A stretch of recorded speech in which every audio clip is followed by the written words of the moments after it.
I love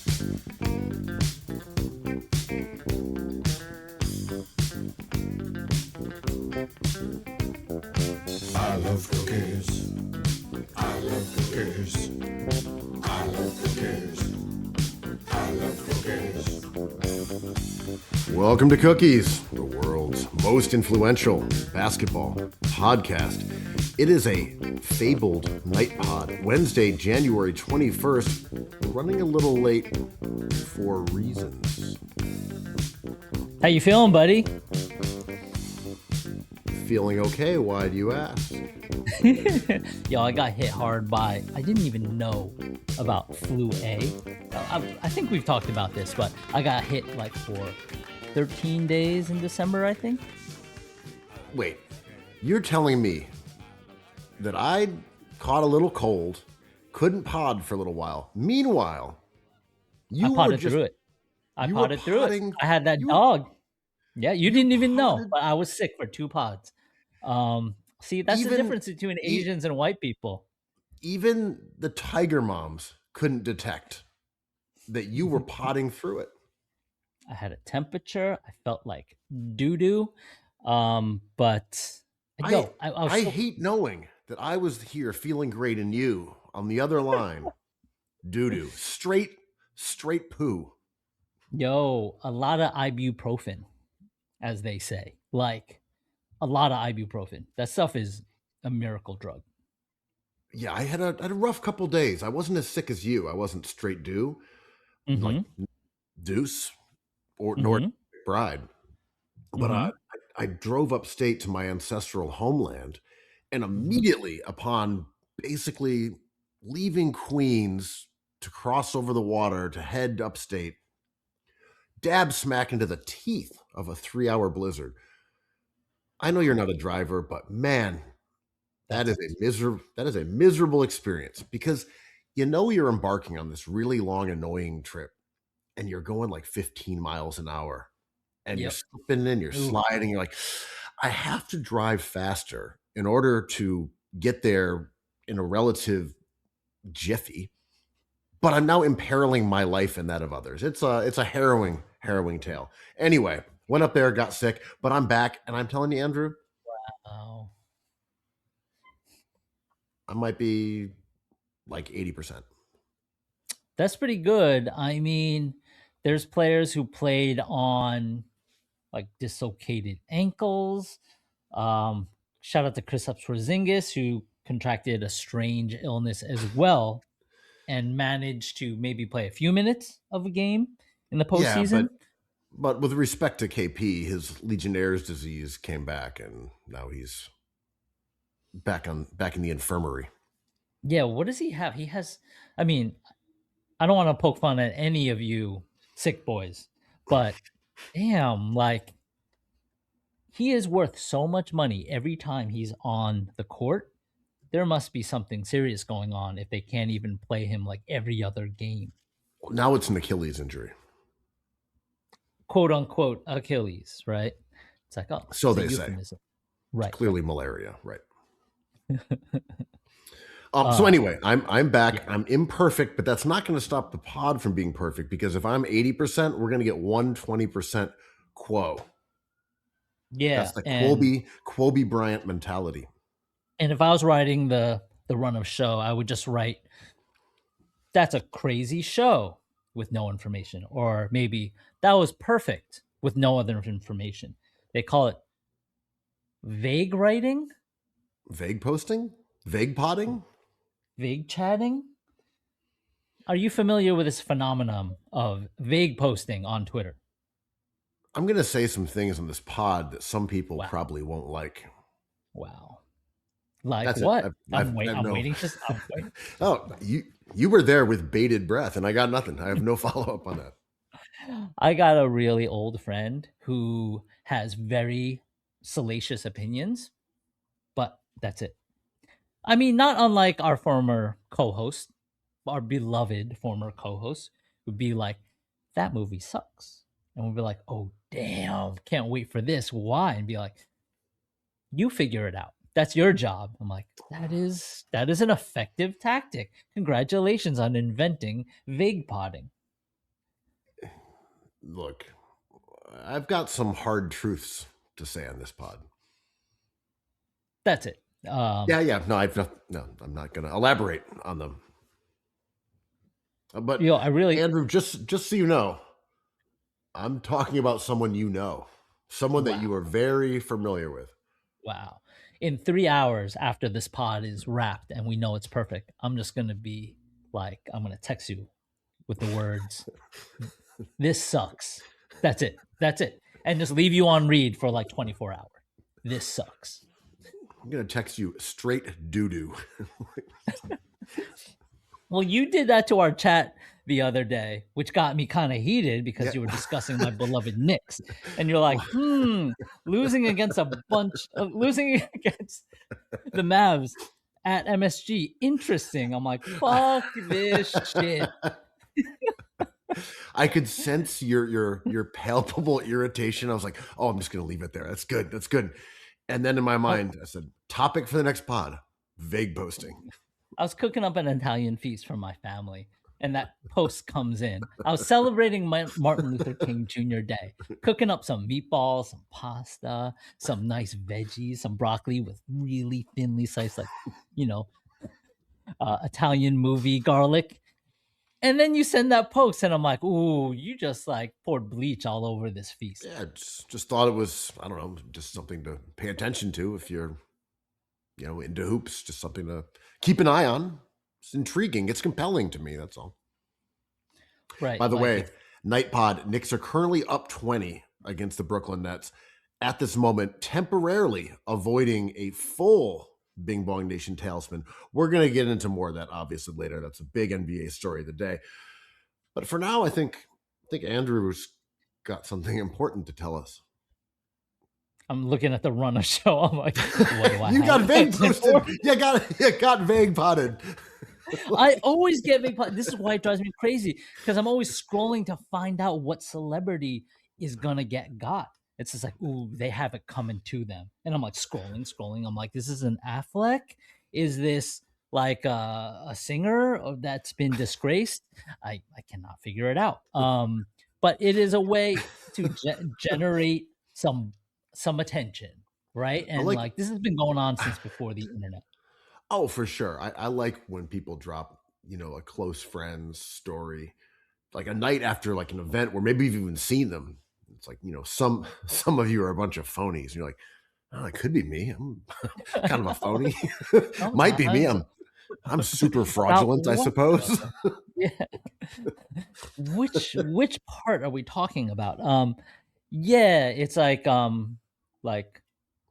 champagne for my friends and sham for my enemy, whatever. And I'm like, yeah, is this me? Could this be me? I'm feeling a little parched. Could use some bubbly over here. Maybe you could indicate whether I get the real pain or the champagne. I'd kind of prefer the former. Or when people started using the term ops, it's just like, yo, man, fuck my ops. I'm like, ooh, but we disagree on that statistic about some game. So am I your op? Like, I don't know. Like we don't like to eat the same food, so I could be an op. I'll never know. I don't think I have ops. I might have some ops. I don't think I have ops. Do you have any ops? I have some ops. Well, I would define them as people who, in my estimation, deeply dislike me for one thing or another, and they're really stupid reasons. Do you like set it on them when you see them? Like, is it? I ignore them. So it's not like a green light. Like if Quo spots an op, no, you're fist fighting. No, I don't care. Like, I'm chill about it. What can I do? It's like, it's always about dumb stuff. Like we disagreed about fashion brand or fantasy basketball. It's just like, I don't give a fuck anymore. We take it back to the 2016 aesthetic, and I made fun of someone's Hood by Air sweatshirt, and now that's my op for life. Just kidding. You would You would never make fun of someone's HBA sweatshirt, though. No, hood by air is sick. You definitely have ops though. I mean, Probably. fake posting. You got ops. But everyone, you cannot live life without ops. It is a part of living on Earth. You got to have haters. You know who said that? Eric Adams. French Montana. Vague rapping, man. The classic vague rapper. You know, like I guess someone was interviewing, I believe it was Monica interviewing ASAP Rocky, and they're like, "Is that a shot at Drake? Like, can we just talk about it?" And he's like, "Well, it's about people I disagree with generally." It's like, "But that's Drake, right? You're talking about him." He's like, "Well, it's about everyone who I disagree with." So ASAP Rocky and French Montana, vague rappers. There should be a super group of vague rappers just in the cipher about vague shit. I mean, 99.9% of rap is vague rapping, let's be honest. I mean, you don't want to call it out in detail, right? Because that dates you, like that creates a timestamp on something. You can never go back. If you just suggest it, like Mitchell Robinson posting the other day, being like, "I'm finished." And the Knicks had to be like, "Oh, this is about like a relationship he had. This is not about the Knicks at all." Like, it's just Mitch being Mitch. I'm like, look at you in the cipher. I don't want to be here. I'm talking about a barbershop. Yeah. I'm out of cash right now. I got to go to the ATM. Peace sign. No, actually, peace. You didn't see the following reel. Yeah. Stay tuned for what I say next. But this is the version of like the thing we always talk about with the book that dude wrote about dating, right? Like you bring something unique into the bar, and invariably someone will be curious why you have a balloon or a stapler. That's kind of vague dating, right? It's just like, "Oh, I'm quirky," but like, what kind of quirky? Are you annoying quirky, fun quirky? Are you a stapler manufacturer? Did you just come from a birthday? Like all these questions, like, wouldn't you like to know? Most of our listeners don't know about that period of your life when you became a sort of a seduction expert. You were very into peacocking. You'd meet women and you'd what was the phrase when you'd start peppering them with insults in order to lower their self-esteem. Vacating? No, it was more Abraham Lincoln costumes. It wasn't dubbing. I dressed as a mouse. What's the phrase? It was like, what's the phrase when the seduction guys, they're like, you gotta go in there and you got negging. They would go in there and they'd insult the women, and then that would make the women want to prove their mettle or something like that. Yeah, that's like a playground tactic, right? It's like when someone is incessantly teasing someone else, like, "Oh, they really like that person. They're paying attention to them," which isn't really the case ever. But I think the concept of negging and the concept of peacocking were all I know about the Neil Strauss book. I haven't read the literature itself, but that was what era was that? Was that like 2006 or was that 2016? I'm trapped in this, base 10 nostalgia loop. I don't even know when that came out. Dude, since we had that we did that perfect segment last pod. Yeah. My whole feed has been 2016, and I'm happy people are happy on Instagram. That's cool. But like our 2016 selves would be aghast. I think what? I think most people know who is responsible for that 2016 trend. Who's that? No, I don't know. I'm just yeah. Yeah, it's classic podding, vague podding, right. You know that thing that sucks. Okay. So I guess we're segueing to Greenland. Shit. Are we doing all-star stuff already? We're talking Jaylen Brown. this soon. We're Oh, the talking about country, NBA media, Greenland. the 51st state. Oh, right. This is what you're talking about. Mar-a-Lago 7. Oh, we're not talking about Peyton Pritchard with winning the Peyton Oh, Pritchard Award.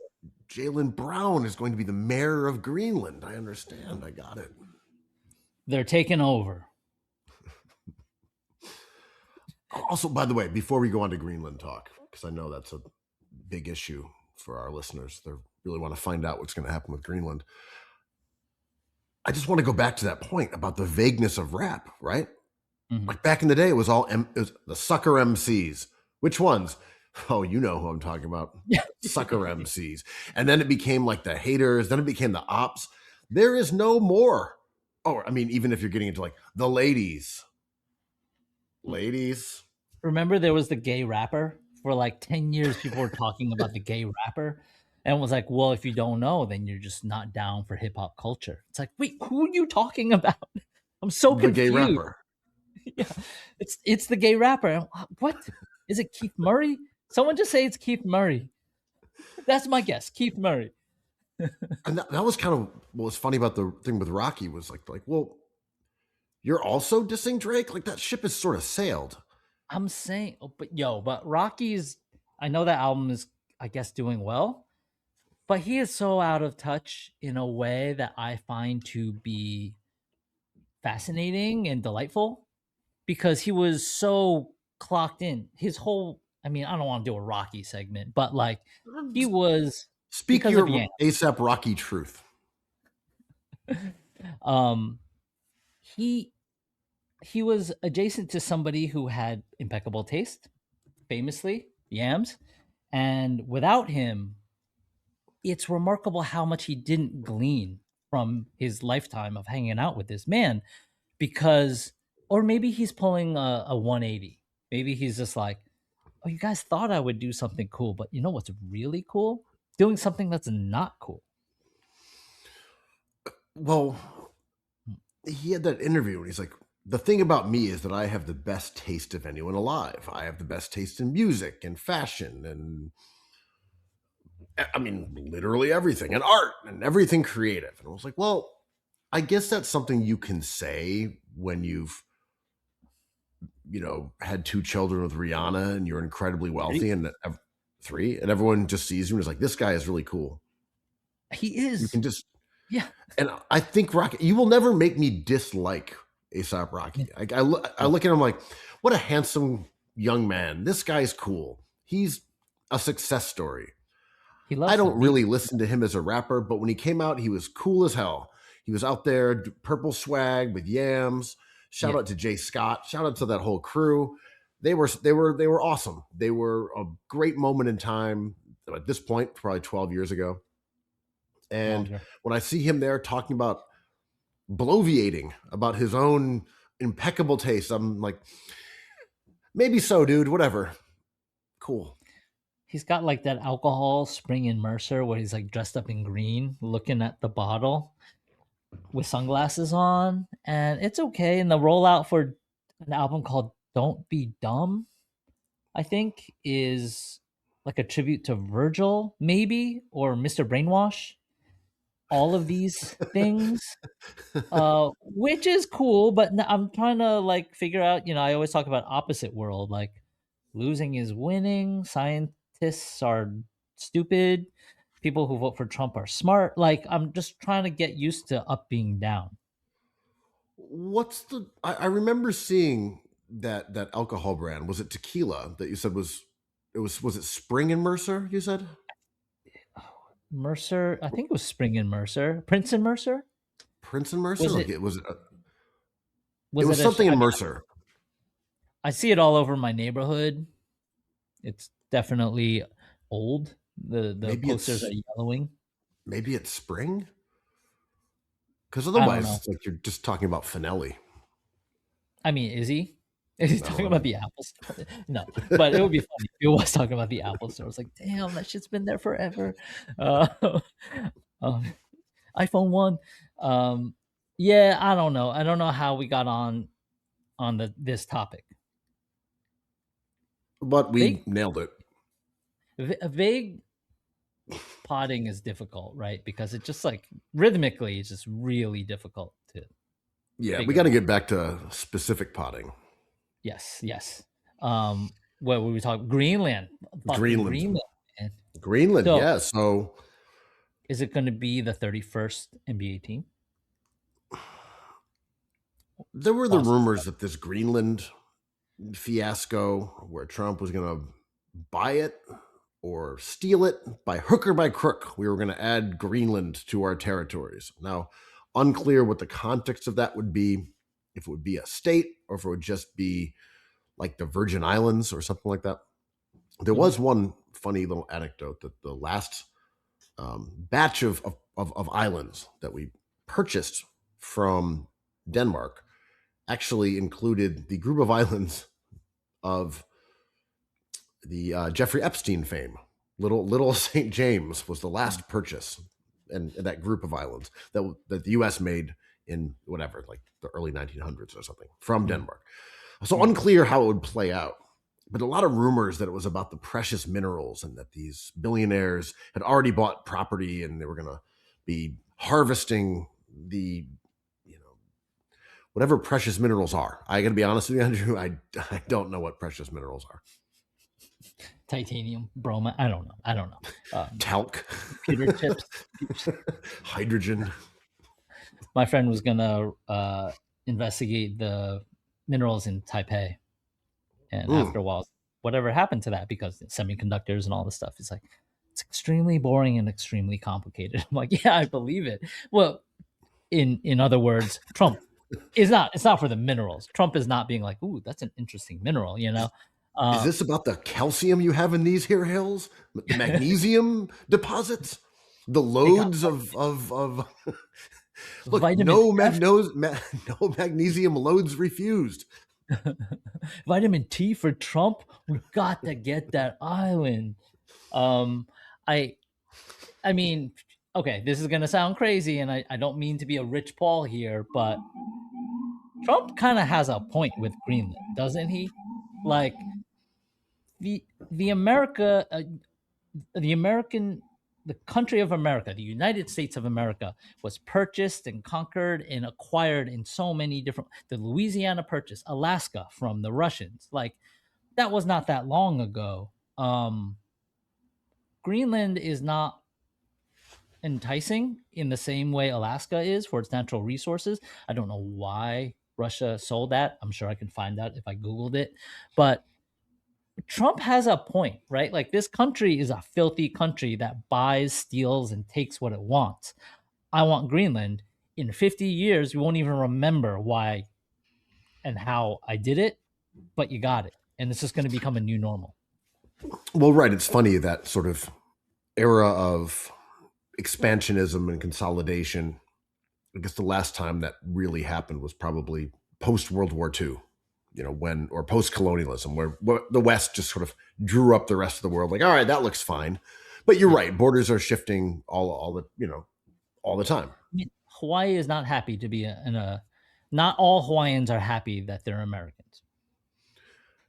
So I gotta say, I do take a little bit of joy from Trump torturing the Euros on this one, because what he's done to the Palestinian people is awful. The Iranian people is awful. What he's done to the Venezuelans is awful. Like what he's done to the Americans is awful. He's done a lot of shitty stuff to people all over the globe, and the Europeans have gotten off scot-free.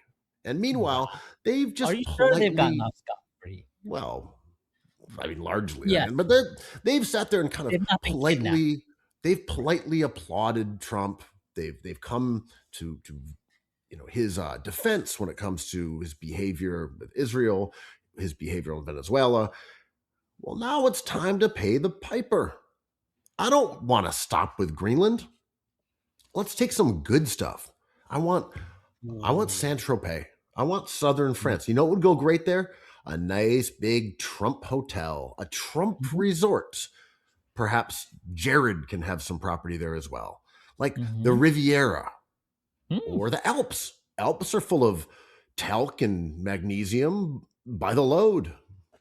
You're getting The too full load. complicated. He's like, I want the heel of the pump. Give me the heel. Is that too much to ask? Maybe we'll just take it. Or it's like, wherever the pyramid. No, I'm getting into the Middle East. All right, wherever the Eiffel Tower is, I want that. It's like, you could just give me that. Like, that's what he's thinking. He's not. Okay, I got an idea. We're gonna cut Germany in half. We get the West, and we'll give the Russians the East. It just came to me in a dream one time, and we'll build a wall, the Trump wall, right between it. You know, he just wants Ireland for the golfing and like Sweden for like the women. Like, that's all he's thinking. It's like, I'll take those two. That's my favorite stuff. It's like, where do I like trafficking the most from? What's up with Estonia? Who's in charge of them? Oh, Yeah. okay. All right. So that's Russia. Fine.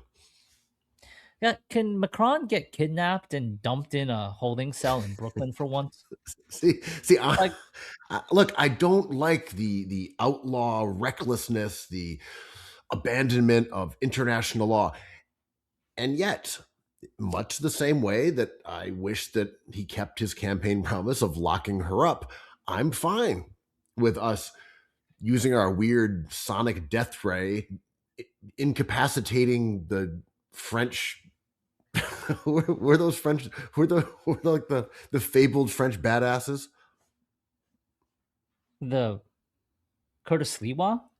Yeah, whatever. The berets. No, they had a name. The Legionnaires. Yeah. Knocking the Legionnaires, making. Yeah, the Legionnaires are vomiting out of their own shoes or whatever they're called. And then Macron is out there in Sunset Park sharing a cell with Luigi and Diddy. Yo, can we talk about how much of a version of Jordan originalist Stephen Miller is? Because, there's not so blatant there's blatant accusations that he's running like a shadow presidency, because all this stuff is just like, this doesn't look like Trump wrote this. This looks like Stephen Miller wrote this on social media. It's like, oh, this policy is like Stephen Miller's fascinations with Joseph Goebbels, And I'm like, he's got people. I mean, all people on television regarding politics kind of bend the truth a little bit, but he's got people just like making bad lies that are easy to debunk. And I think his playbook is very much like, well, Nazi Germany, this how misinformation. You just like message.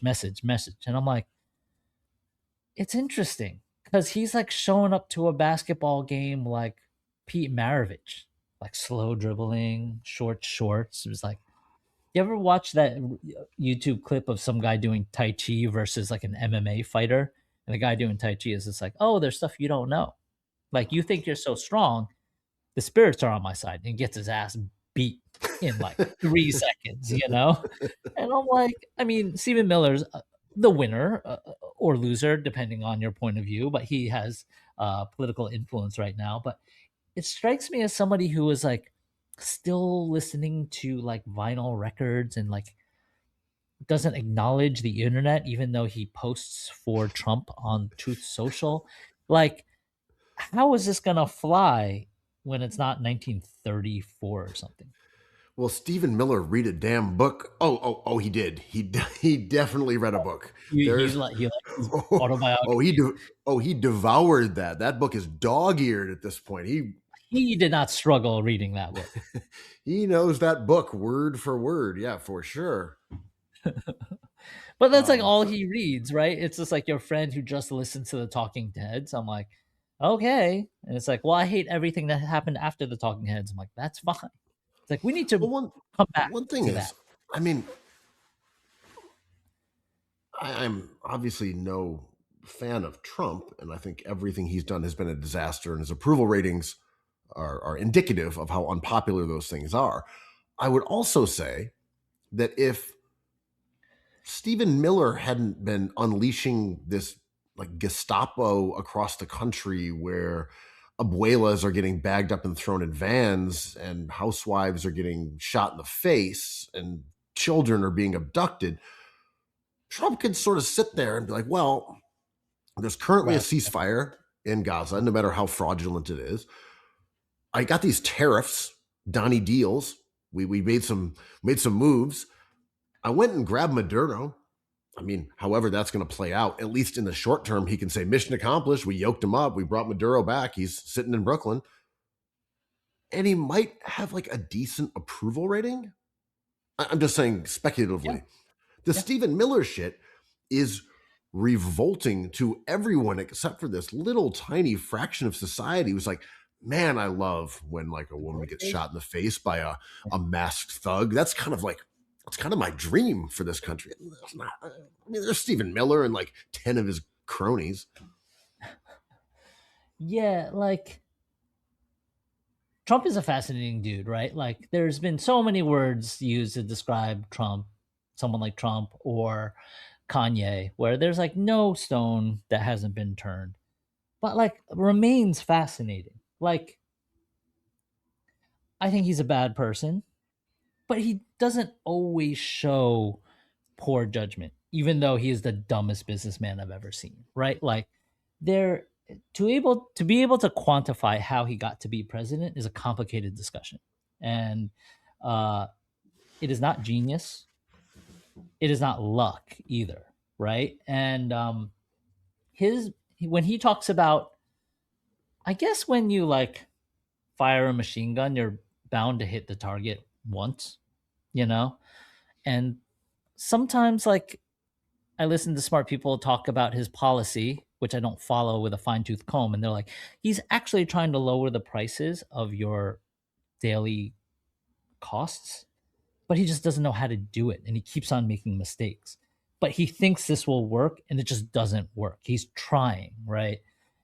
And I find that to be so confusing. Like he's like, Obamacare sucks. I'm like, I kind of agree with him. So what's your plan? He's like, well, I know I'm going to give you $2,000. Like, but that doesn't even cover 1 month for a family. Like, what do you mean? He's like, well, if you invest it, maybe, I don't know, in 10 years, it'll be a lot more money and you'll thank me.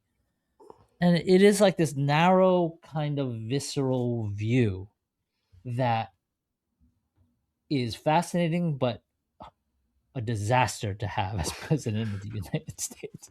Well, it's also this, idea of, well, where's the scam? Okay, you've said something. Let me figure out how this is a hoax. Right. When he says, we need to pass some laws against, these giant corporations that are buying up all the houses. I'm like, okay, I'm with you on this one, Donnie Deals. Those companies are bad news. They're creating an artificial housing shortage. They're turning millennials and Gen Z and basically everybody into permanent renters. Yeah, that something needs to be done about those companies. The BlackRocks or Blackstones, whichever ones are involved in such chicanery. And then he's like, well, and then I'm like, okay, but what's in this for you? Are you banning them so you can get in the mix? Like, what's the catch though? Like, you can't actually be doing something for the benefit of Americans. Like, how does this benefit Donnie Deals? This was the baseline problem with his initial proposal, which was government is full of assholes, crooks, and we need to drain the swamp. I'm like, this is correct. And this is how MAGA, second generation MAGA gets going. But instead of being like, okay, we drain the swamp and we put the right people in place to create policy that will help your lives, he's like, well, I want to be one of those crooks. Like, Pelosi's making all this money. I too would like to see some Pelosi money. And that's his motivation. He is a bad person. But I guess when you cast a wide net, you're bound to say or try something that falls under a moral compass of like not terrible.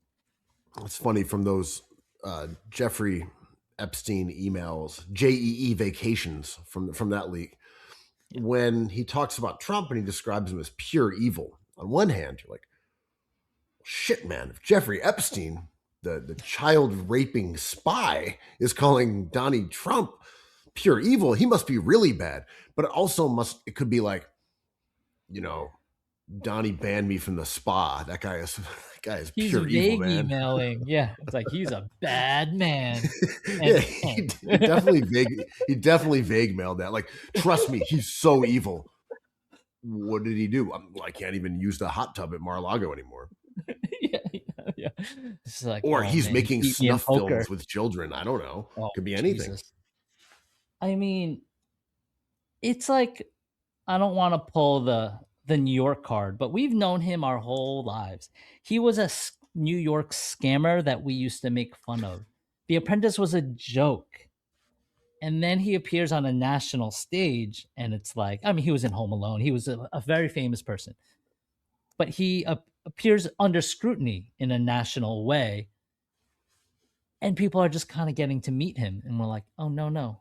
It's like, we know who Curtis Lee was. Eric Adams, we kind of know him at this point. We knew Donald Trump to be kind of a huckster, a cheat, a dishonest man who was in industry, real estate, that was full of people like him. It's where he thrived. And he was almost the symbol of our id in New York. It's like, hey, if you don't check yourself and you have no morality, you end up putting up a statue in your honor. It's a hotel with your Trump name on it. So like, it's exhausting to consume information that he generates and to hear the support of him, because this has already been sussed out. Like, I'm sure to other snakes, a snake is very lovely. Yeah, I mean, I am not plugged in enough to really hear much of what he says unless it goes viral as a meme because it's funny. I don't pay goes attention. viral every day. Every day, But like, he says something I don't. amazing. I'm saying I don't pay attention to his tweets or his Truth Social, which to me I really respect more as a nuclear fission company. Personally, that's how I view them at this point. Yeah, right. I mean, everyone's talking. Oh, sorry. Well, I was going to say I wanted you to tell me about the square meals thing, because you were talking about him and the cadre of hucksters who surround the Trump metropole here. What's this deal with like the food thing? Brooke Rollins, who's in charge of this whole fiasco regarding food, quoted on News Nation as saying, "We had run almost 1,000 simulations. Between $3 and $4 is a fair number if you can have access to that food. I just saw new numbers that were run. A full day, meaning 3 square meals and a snack, is about $15.64. And of course, she's talking about a piece of chicken, some broccoli, and like something sweet at the end. It is amazing because it kind of mirrors the eye test versus the stats debate in basketball, because people would be like, oh, he's just the best. It's like, well, no, I have numbers here to show you. It's like, well, I have my own numbers. And it's like, ooh, how are we going to have a conversation if we keep on doing this? I just need the stats one more time. We're saying square meals for one person. She's claiming protein, veg, and dessert, I believe. $15.64 for one day, 3 meals. So $3 and $4 per meal. Look, I don't want to be Mr. Austerity here. I don't think you need a dessert for breakfast and lunch. That's just me. What about people's joy, Ben? You got to account for people enjoying their lives. The toil, pushing that Oreo up the hill. Who has dessert with breakfast? Well, breakfast is kind of dessert, right? You pour some Fruity Pebbles and you're like, what's this? I'm like, that's dessert. Right. It's like, okay, so I had my omelet, and then I had my hash browns, and I needed a little something sweet, a slice of cake. Pancakes. Ever heard of maple syrup? That's dessert, yeah. It's all dessert. All breakfast food is kind of veering on dessert. I don't want to go on a whole breakfast tangent here. That just is way too par for the course for a pod as perfect as this one. But I would say, I don't know if it's an American issue. You can speak from different cultures, vaguely. It's just eggs and desserts. You're right. That's it. We don't have anything except for eggs and desserts. I love my doctor because I've known him for so long, and he's just kind of like he cuts through all like the bedside manner or whatever, the pomp, and he's just like, just don't do stupid shit. It's just like you cannot get away with eating breakfast cereal for breakfast. You know this. It's like if you pour a bunch of maple syrup on your pancakes, like you're gonna have an insulin spike, and you're gonna veer on type 2 diabetes after a few years. But he doesn't go that far in detail. He's like, don't do stupid stuff to your body. Like there's no getting around it. And breakfast is the toughest in America, I think, because we're at our most compromised, right? We're just like, oh, this day is gonna be long. I gotta do a perfect pod for 2 hours. I need my fruity pebbles and my Fruit Loops and my toucan Sam, whatever, rainbow Cheerios. I think that's still Fruit Loops. Rainbow Cheerios? Don't they have rainbow Cheerios? No, Toucan Sam. No, that's why I said it. I think. Okay. I wasn't vague posting well enough. I should have said that bird. Period. Which bird? Is he talking about a person or an actual bird or a cartoon bird? That damn green bird from Boston. But hey, I tried to live off of dollar dumplings for like a few weeks, not on purpose, just out of joy. It's tough on you, man. I was like 22 and I couldn't even handle that. So I don't know how $15 in 2025 is gonna that's make me healthy. Honestly, almost a more grim version of Super Size Me. More delicious, but kind of more grim. Yeah. Have you seen those guys? And it's always men generally, but like the batchers. Like, okay, I'm going to make this one big thing. It's going to be cheap, and I'm going to eat it every day for the next 2 weeks. It's like, okay, Sunday night. They're batching. I mean, you batch Mappo, so you're not too far from this, maybe. But they're doing it like an entire week ahead of time. And maybe you're doing it for your kids. I don't know. But I look at that and I'm like, okay, I'm going to eat the same meal 5 days in a row for dinner. I'm going to eat the same meal 5 days in a row for lunch. And maybe the math could economically work out in that way, where you're starting to cook in volume, this $15 concept, where you're like, okay, I'm going to make pasta and I'm going to eat $1.50 worth of pasta for every dinner.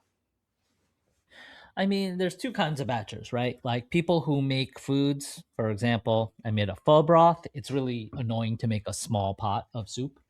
So I made enough for like a week. It sits well, it gets better and then gets worse. But also, not everyone has the life of leisure, just driving in the snow leisurely at 15 miles an hour. People have a grind, man. They got buckets to get. Like, there's no time to think about, oh, what would I like to eat? Food is food, Tiger Mom. I suppose. I'm just saying maybe the math works for the dedicated batcher. Like, okay, I'm going to buy the family pack of chicken legs. I'm not even going to go chicken thighs or chicken drumsticks. I'm going legs. They're always cheaper. I'm just buying chicken backs, buying them huge volumes of chicken backs. I mean, you're talking about the Costco scene. Yeah, I'm saying maybe you can make this $15 dream alive. I don't think it's sometimes I don't think it's as much about saving money as it is about a different way to cook, right? And people kind of either cosplay restaurants or like want to game a system. Everyone's always trying to find a wrinkle in something. And making one sandwich every day or a bowl of pasta every day, whatever you eat every day, at some point you're going to be waiting for that water to boil and be like, how can I throw some fun into this? It's like if I make a lasagna, how long would it last me? Should I make 2 lasagnas? Like, will I want to eat lasagna for 5 days in a row? Like, I've done that. It gets kind of gnarly at day 5, but you get bored. Yeah, I mean, I also think, and this is just a larger thing about those ideas of what people can subsist on and what people who are poor are entitled to eat. And even the idea that poor people are entitled to dessert, that strikes me as more liberal than most government officials, because typically, like, you know what? I think it should just be beans. I think poor people should only be allowed to eat beans. Why are they getting meat? They should eat beans until they work harder, and then they can afford some ground chuck. I mean, there's enough food, healthy food on Earth to feed everybody, and the reason why everyone doesn't get that healthy food isn't like a sleight of hand. It's just business scarcity, the diamond industry, basically. My kid goes to public school currently, and I was talking to the teacher, and the teacher had been doing mentoring private school kids that she had when they were younger in public school. And she was kind of sad, and I was wondering what she was going to say. And she was like, Andrew, the food is not the same food. It all starts from this basic principle of you don't love your children enough to give them healthy food. It's like, what is the city doing? Like, we're giving them chicken nuggets and like fruit punch and French fries. And then you go to these private schools, and of course, you're paying for it, but they get like vegetables and like whole wheat bread and nice things to eat. And she was so sad. She was just like, what am I doing? Like, we're not taking care of these kids. And I kind of like, it's not only a problem, it's like a deeply cynical, to your point, a deeply cynical way of seeing people who don't have money because you assume some sort of morality on that number. Right. It's like every debate about whether people in the projects should be allowed to have cable and air conditioners. It's like, well, if they're not paying for rent, or they're paying this deeply discounted rent in the projects, they shouldn't have air conditioning. They should be hot. They shouldn't have anything to do. They shouldn't be able to watch television. It's like, or they should only be able to watch, rabbit-eared CBS or something like that. It's like, well, why do you want poor people to be in misery? Like, that doesn't strike me as beneficial for anyone. This idea that it's very beneficial for someone. Very the beneficial. the idea that people living in agony will make them work harder versus be more depressed and destructive and more of a blight on society doesn't strike me as matching up with any studies that have ever been done. Right? It's like you go to like, Norwegian countries where they're like, oh, we have this very large, safety net for people, and we will let you preserve your dignity. We'll give you an apartment. And you're like, oh, it's weird how it works every single time. Every time the system gives homeless people, unhoused people, however you want to describe them, hobos. And there's less opportunity in Norwegian countries, right? Like, I think there's the opportunity in America is what it's built on. It's incredible. I think it's a one of one, and no other country in the world has this kind of identity. But as we know, why is Gen Z so lazy at work? How come they don't have that dog? I'm like, because they know the deck is stacked. Like, Gen X was like, holy crap, nothing's trickling down. I can't buy a house. I can't have a car. And then we get the internet, we get COVID, we get all these things, we get Trump. And then Gen Z is finally like acting upon that, being like, well, I don't want to participate if it's rigged, right? Because the prospect of fulfilling a dream in America, while it's the theme, there's certainly daunting roadblocks to everybody making like a sponge that is in every household. I invented the slanket and became very rich. Why can't you come up with something as ingenious as a robe that turns into a blanket? Listen, all you have to do is cook the same meal, a huge meal every Sunday, and every day just eat that meal, and you have so much time to invent the scrub daddy. You want to be rich? Make 2 lasagnas. That's all it takes. Lasagnas dos. That'll do it. But also this, Andrew.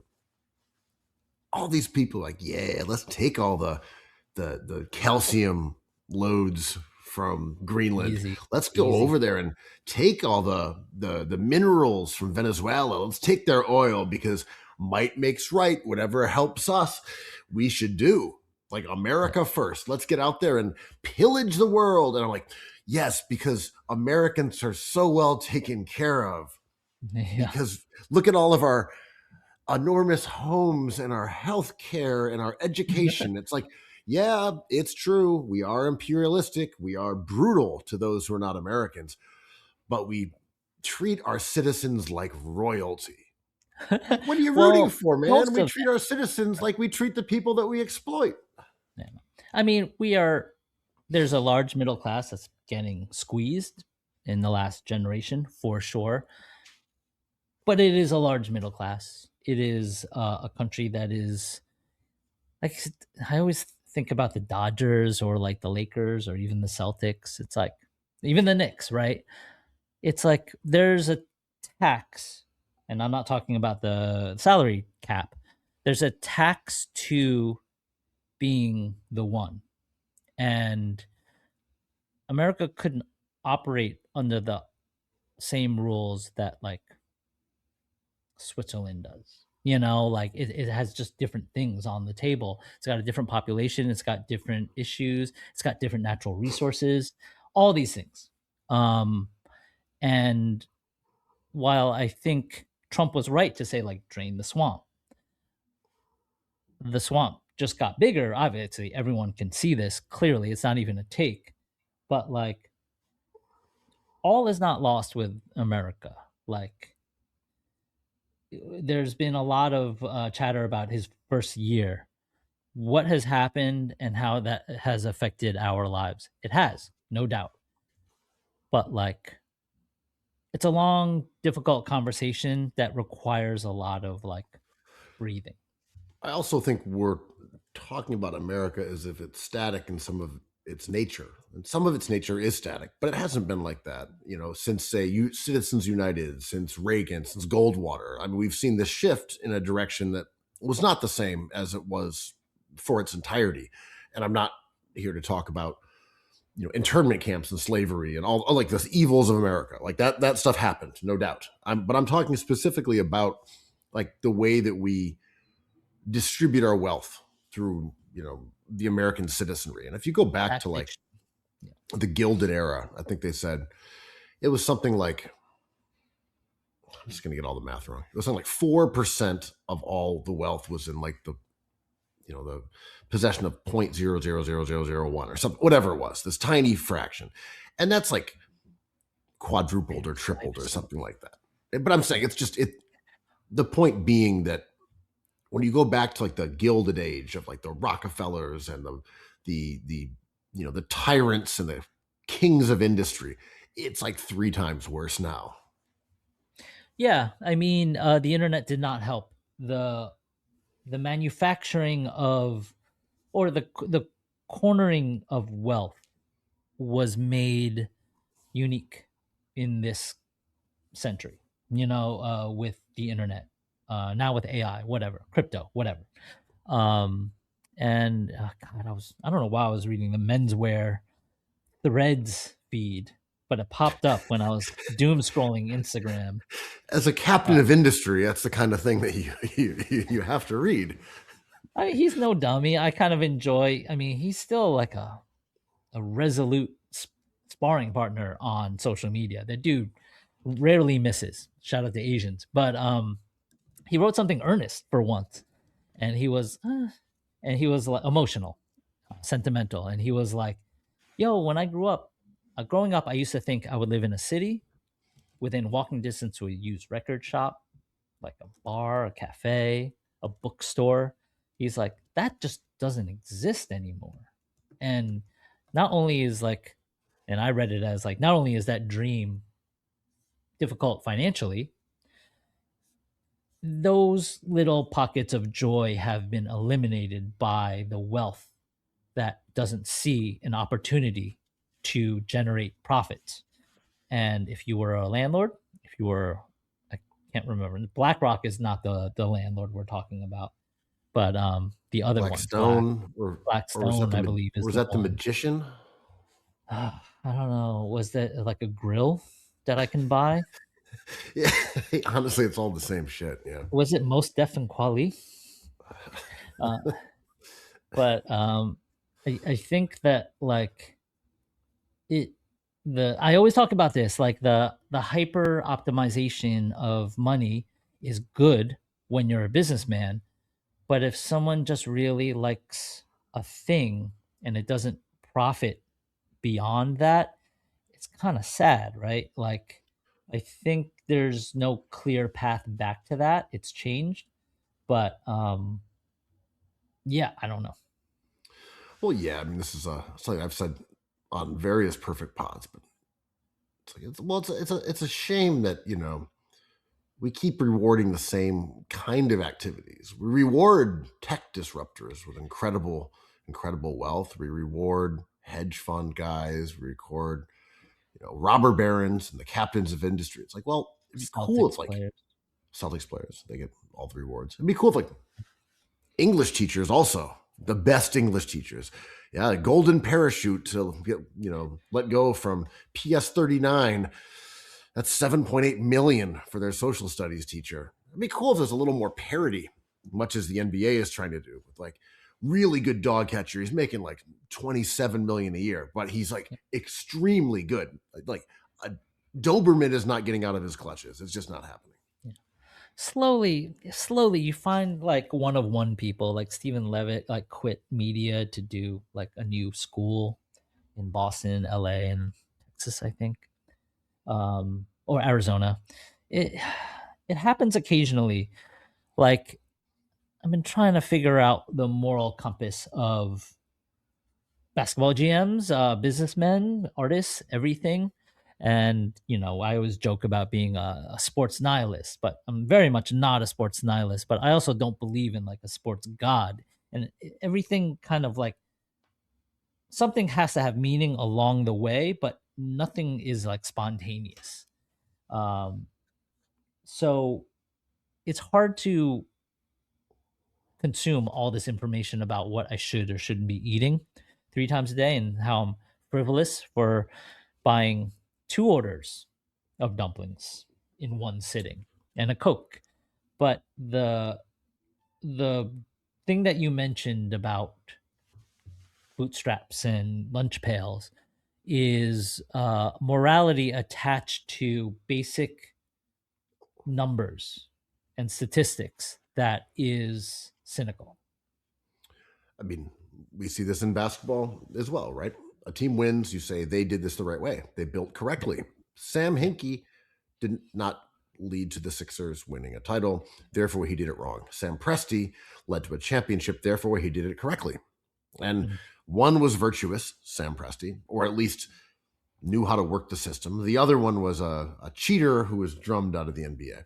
But the point you make about their not being a sports god, that sounds like someone follows the Knicks would say. That sounds, God is dead, says Bing Bong Nation.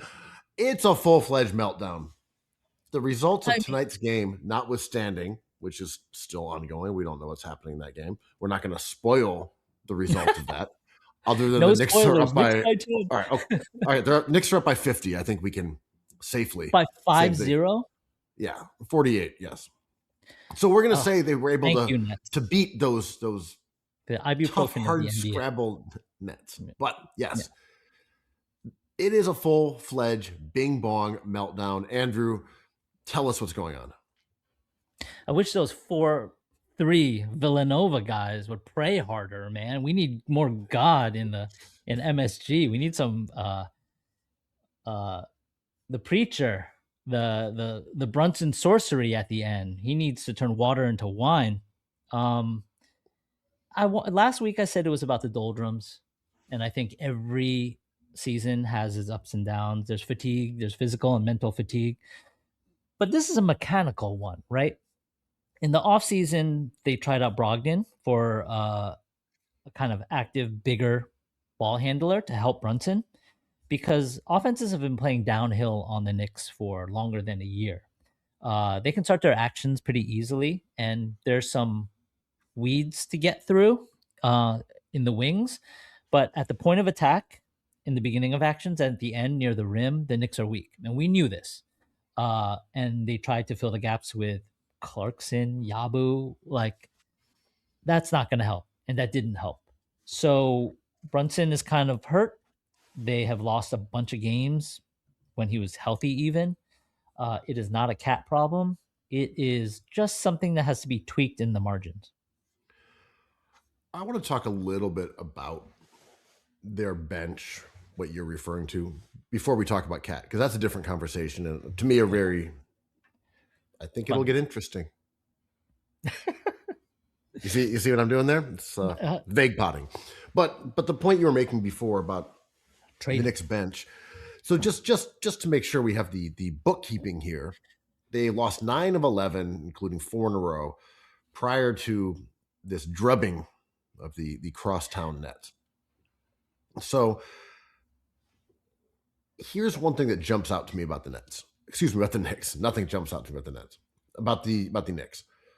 If you look at teams like OKC, they have players who are not stars, who are not key personnel, but you're comfortable putting them on the court for 30 minutes a game in a meaningful moment, right? OKC will put Aaron Wiggins, the other Jalen Williams, Kaysen, whoever on the floor. They'll play them. Some start, some they don't, but they have no problem putting probably 10 guys on that roster on the floor for high leverage minutes.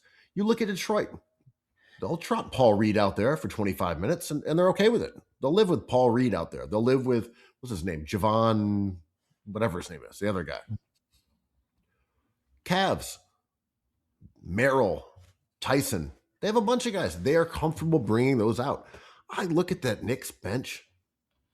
I am not comfortable at all playing Clarkson, Kolek, or Yabusele in important minutes for a large portion of a game. It just is a terrifying idea that things will go wrong. There'll be an injury or an ejection or foul trouble, and you're going to have to play Yabusele 32 minutes in the Eastern Conference Championship.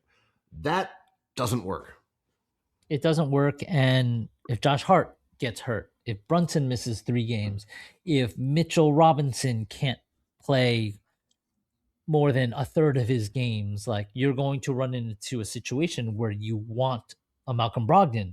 You want to your point, a serviceable NBA player. I love how Kolek has become close to that, but he's not that, right? If Kolek is in, something has gone terribly wrong, and we should not expect a different result. Even Deuce McBride, like, there's 3 small guards to rotate through. Mikal Bridges can't really handle the ball effectively. You don't really want him in that space on the court defensively, or offensively for that matter. Josh Hart, I love him. And this is part of the cat conversation I want to talk about, but he does so many great things on the court, and he also has attacks. Like, he sometimes is a slow decision maker. I think he panics, and I think his skill set is limited. It's a lovable dude, a leader, a good player. But the Knicks were not supposed to be a great team, right? Like, I thought the Hawks were going to be better than them. I was surprised at all that. But going into the season, sort of like the Celtics were a lot better than people perceived, and I think the Knicks were probably a tick or 2 worse than people thought. So just to follow up on that point about OKC, right? And I mean, they're defending champion. They are the odds-on favorite to win again this year. But you go through that roster, and you're like, okay, outside of their typical starters, you've got Caruso, Kenrich Williams, AJ Mitchell, Isaiah Joe, the other Jalen Williams, Aaron Wiggins, Kaysen Wallace starts on and off, Ousmane Dieng, Lou Dort. There are so many players that you would be absolutely fine having on the floor when it matters. But that's the greatest team of all time. Like, that's not fair. I know. I'm saying I'm precursing that. I'm by saying that's unfair. OKC is different. But man, Jordan Clarkson is not playable. He isn't. I'm sorry. He is Look chromed at out. you. He is ricked out. He's Hater. bad. He's bad. I mean, I I don't did want to not be like his op. him. I Yeah. don't want to be his op. He is not a playable NBA rotational guy this season. He's got a true shooting percentage like 50%, and his main skill set is ISO scoring. He's not helping you. And I think he's cool. He's fine to have as a player on the end of the bench. But if you want to go against a good team, the Detroit Pistons, and you're going to play Jordan Clarkson for 30 minutes, I think you're in trouble. I know. I miss those players. I always say, like, I want Chris Dunn. The Clippers are making a move. I don't think they're going to trade him. I kind of want Ayo Dosunmu, but he kind of makes too much money. Keon Ellis, I want. DNP coach's decision last night. Dude, DNP. we talk about Keon Ellis is the solution to everyone's problems. Like, okay, Kings, I don't know why you're not playing this guy because he looks sort of like a predator. I don't know what the deal is, but we'll give you a second round pick for this dude. Because he gets hurt easily. And right now, I heard his value on the market is a late first round pick, which is a lot. It's very valuable for the Kings. Multiple teams would offer them. I think they're sitting him just to like keep him on ice. That makes more sense because they're not a competitive team. So yeah, and he has an expiring like $2 million contract. He's like, he is what you want to add for this season. Absolutely. I would be shocked if someone didn't give a late first or late protected first or like 5 seconds or something. Some sizable offer. It's an expiring deal. You don't have control over him for after this year. But that's good. But it's only $2 million. No, I'm saying he's restricted. He's restricted. So I believe he was on. He would say he's not unrestricted. I don't think so because I believe this is only like his 4th year in the league or something. Yeah. But he may have a different contract. I don't know. No, I think you're background. Right. But I'm a fan of Keon Ellis. I think he can defend. I think he can shoot. Yeah. But the thing is, like, as we're seeing Bryce Sensabaugh just blow up scoring for the Utah Jazz, the Jordan Clarksons of the world are plentiful. So plentiful, the Utah Jazz just whatever because they got Bryce, who was a nice draft pick. But I know you're looking up stats right now and not listening to this amazing take. But it was something that pleased fans that Leon Rose did. And this is the crux of my Knicks take as they're reeling is until the Knicks look into the Mapua mirror, this team is not going to get better. And that mirror would reflect back in its greasy red shine that if this quaint idea of the Villanova Friends succeeding at the Garden at the ultimate level is what you're banking on, it's not going to happen unless you let go of that. Unless you let go of like Jordan Clarkson walking a runway on Lafayette Street or Yabu and his wagon or Kolek being like TJ McConnell number 2. These are all like associative thoughts that kind of are wonderful stories that don't make a good basketball team. They make a very good basketball team. They don't make one that could win a championship. So losing all these games if you're on Spring and Mercer, I don't know if you're on Mercer and Prince, but wherever Jordan Clarkson is strutting around, that's not the solution.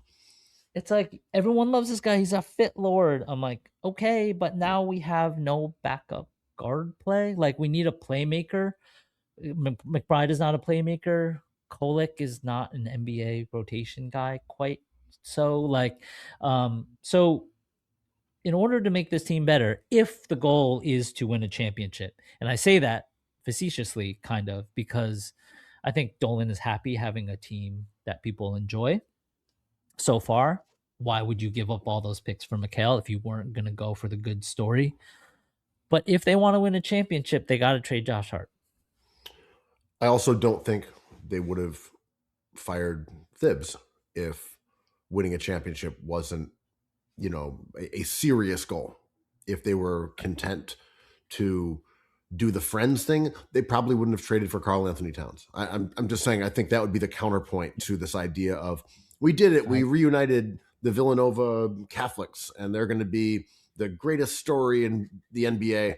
They immediately went and got rid of DiVincenzo, who was hugely popular. So I'm saying, I think they are serious about trying to win.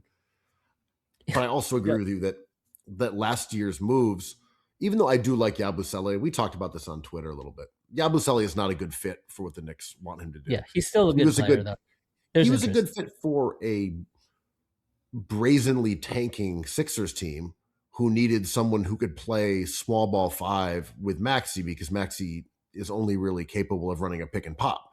And Yabusele and Maxey were a good little combo. And he's smart. He knows how to pass. But the Knicks don't need that from him. They just need him to play defense, run the floor, neither of which he is great at, and knock down open threes, which he's okay at. He is just not a good fit for what the Knicks need from a backup wing /4/5. I like him as a player. He was the wrong guy for their system, though. Here's a Max Kellerman take. I don't even necessarily believe this, but this popped into my head. Of the 4 Pennsylvania Pals, the Catholic crew, it's Brunson, but can you make a case that Dante DiVincenzo is the best of the 4? He's having a season in Minnesota, man. That dude is good. I don't think you can make the case that he is the best of them. I think you could make the case that him or Mikal are the most valuable, like plug and play. Okay, what if we factor in? I'm saying they don't really have any weaknesses. They fit with any roster. They play defense. They can shoot. Like Mikal is not the same ball handler, but he's more capable of guarding multiple positions. I mean, we saw DiVincenzo walk out when he was the guy last season or 2 seasons ago. And per this season, Brunson's like a top 30 player. DiVincenzo's like a top 35 player. Like they're in the same tier kind of this season. I mean, I love Dante's game, and I think it's Brunson. The fact that I would say it's Brunson because you can hand him the ball and say create on one side of the ball, and he can functionally do it. Yeah, DiVincenzo can't do that, but he is more well-rounded. I think that's obvious. Better defender, bigger.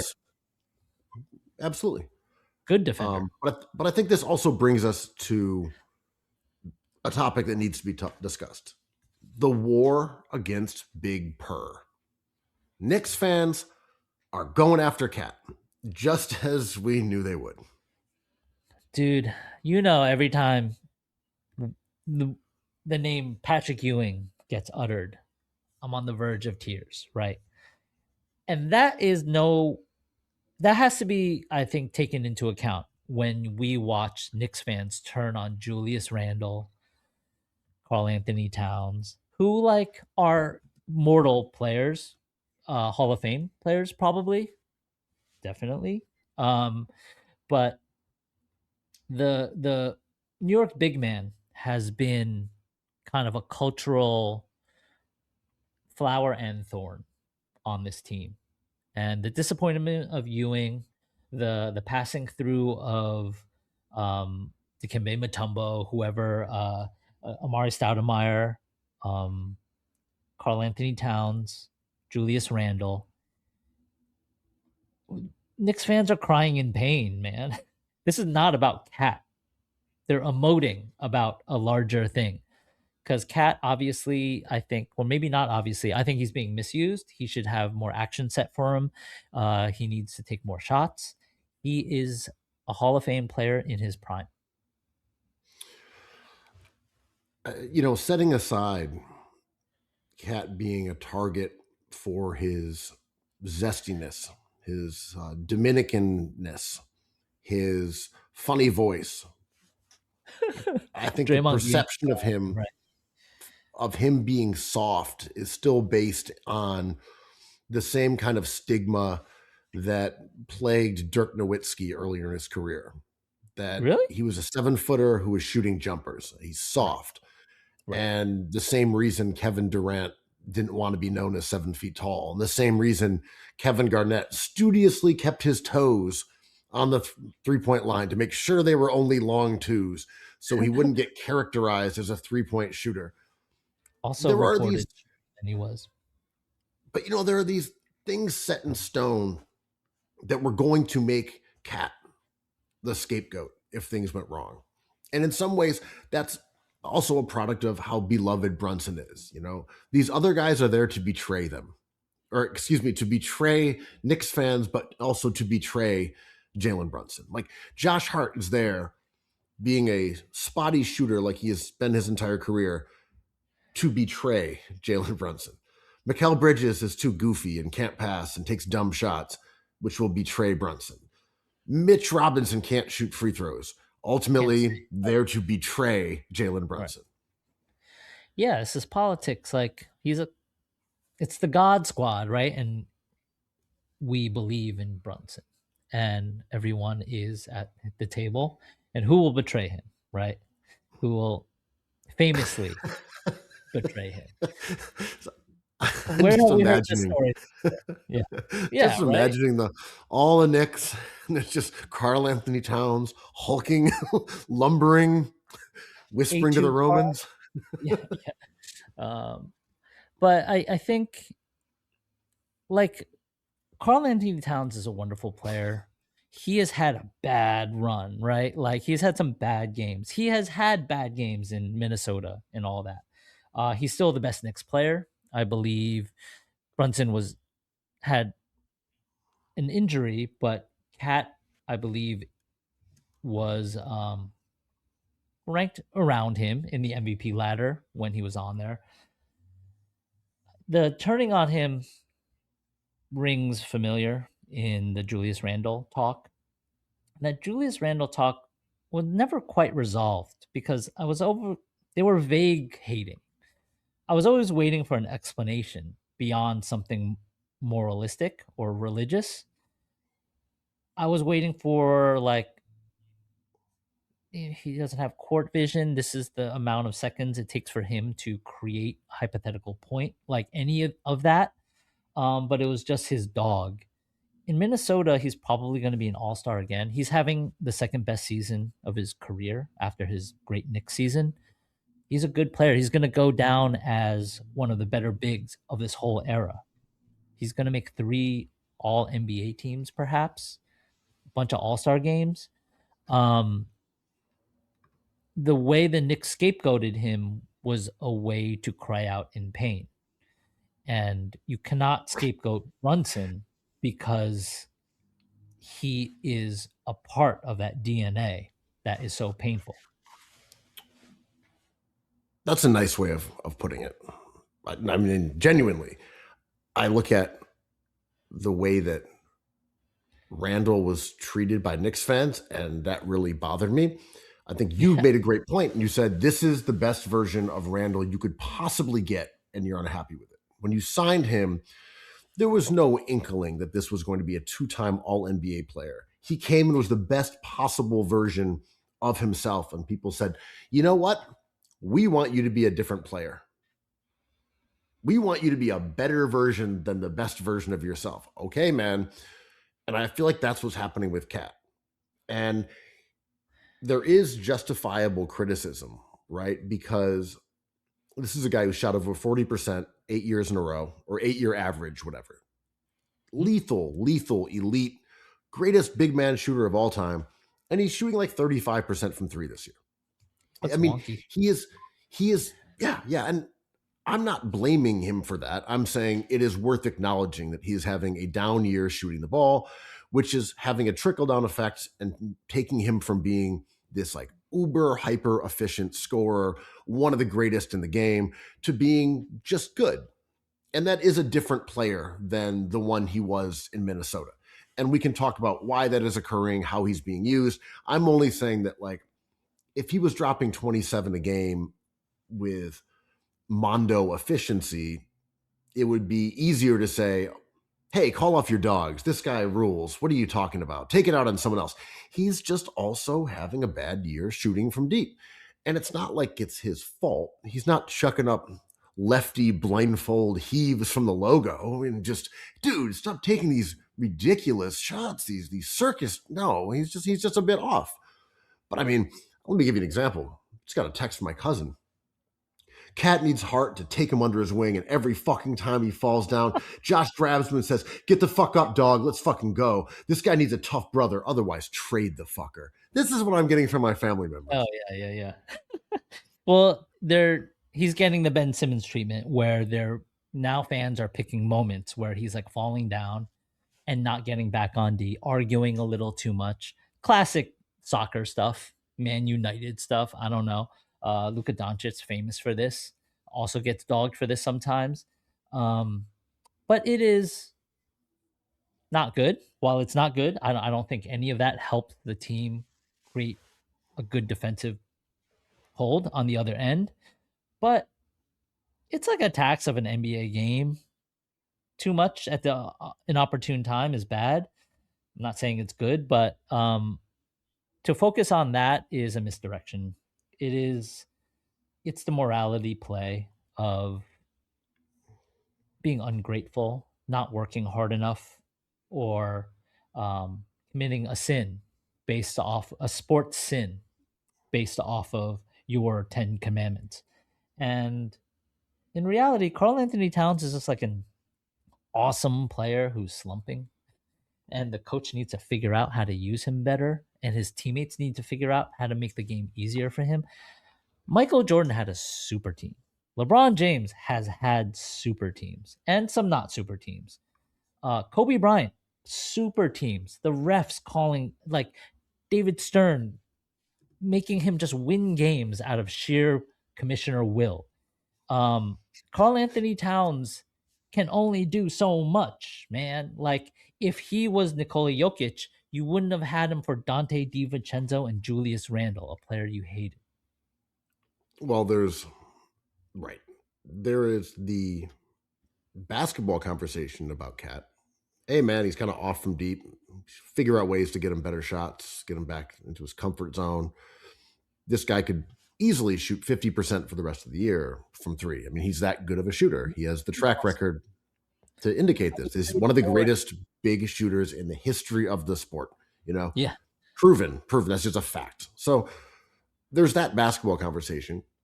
And then there's, as you said, the moral conversation about he's falling down. He's a wimp. He's weak. He's Dominican. He's zesty. All these things about him. Never me. Yeah. That are not about basketball. I don't have a problem with any of those things with him. I think they're all funny. Like, I never criticize him for that. He's weak. It's annoying when they get an open three at the other end, right? Like, of course, but this is part of a game. This is just a game. Right. So if we're talking about actual basketball stuff, yeah, in a game that has become increasingly based on running whenever you can, running off of misses, running off of threes, running off of makes, whatever the case may be. Yeah. That has, I would say, expanded his weakness in that regard, because he does lumber to the basket. When he misses, he's often off balance, and the other team is going, and he's behind the play, and he's not that fast. Like, that has been amplified by some changes in the league. It's true. And I think we know his problems on defense because they stem both around the rim and on the perimeter from the same thing. He's not an explosive athlete. He doesn't have side-to-side lateral nimbleness where he's like dancing around and popping up into the air. He's kind of an oaf, but he's a really good oaf. Yeah, the best oaf. He's a great oaf. Yeah. I know, his market value is low because of contracts and aprons and all that, and the Trey return was crazy, and he might, have that same market value. But if he was on Minnesota and there was rumors he was available, I'd be like, the Knicks should find a way to get him. They should send Julius Randle and Dante DiVincenzo and get him right away. Like, he is not the problem. The good player on your team is not the problem. The problem is the defensive players in the margins. They're too stacked in the middle. There's three, it's wing stop, right? I love it. 3 wings was a great idea. The problem is you sign Yabu and you sign Clarkson, and you have roster minutes for Deuce, what I like, and who's a decent defender. He knows where to stand. And Tyler Kolek. It's like you have all the teams are just going to do whatever they want against you. No matter if you get rid of Cat or not, if Cat's not there, and an equivalent player of his stature is, which is nobody in the NBA kind of, like they're gonna still have weaknesses at the entry point of attack. I'm quickly looking at some Knicks numbers here. The optimal lineup, if you were going to go defense first, would be Robinson at the 5, Cat at the 4, OG at small forward, Bridges at shooting guard, Hart on the bench, Brunson at the 1. I'm just saying, keeping your stars on the floor with the best It's gonna defenders. change tonight. The fifth, this Nets explosion. Who was on the court tonight? That lineup that I just mentioned has only played 50 minutes together. That's like nothing. That's nothing. They're plus 10, which is not phenomenal, but it's obviously very good. It's like upper 3/4. It's very good. And their defensive rating is 108, like 0.7, which is very good. So I like all of this doom and gloom. If you put the lineup that you're like, this is probably the Knicks' best lineup. They've barely been on the court together all year. And when they have been, they've been good. Maybe the sky isn't totally falling. Oh, it's not falling. No. I think they should just add like one of these guards that we just talked about. I mean, I'm into like, is Yves Missy available? Like, I know he's on a rookie deal and you don't want to deal that, but like, would New Orleans give us just like a center who's not terrible? Diabate? The guy that someone's got to get is Day'Ron Sharpe. He's good. He can play. Yeah, he's I agree. He's the one. But the Nets are trying to create minutes for him. So he's the one waiting, right? They're playing him over Claxton right now, I believe, unless Claxton's hurt, in order to get Day'Ron Sharpe some minutes so he can be traded. He is absolutely there to be dealt. I thought they're keeping Claxton on ice so they can trade him. I mean, they're probably down to trade him too. Yeah. I thought Day'Ron Sharpe was gonna get silly. I know you don't like this term, silly season minutes on the Nets, but they're out there. This is doable, but the Knicks have to divorce themselves from the idea that Cat is the problem, which I think Leon Rose is not a part of, and this idea of the Villanova guys. You have to break up the Villanova guys. I see there's not enough assets. No one wants anything else other than Bridges, Hart, or Brunson's not going anywhere. How much credence do you give these rumors, like say involving Memphis? We don't have to go through the various trade permutations, but the Memphis one would be something and Triple J for Cat and something, whatever. Those would be the two fulcrum pieces in that deal. If you hate Cat, you're gonna despise Triple J, man. You're gonna fucking hate that guy.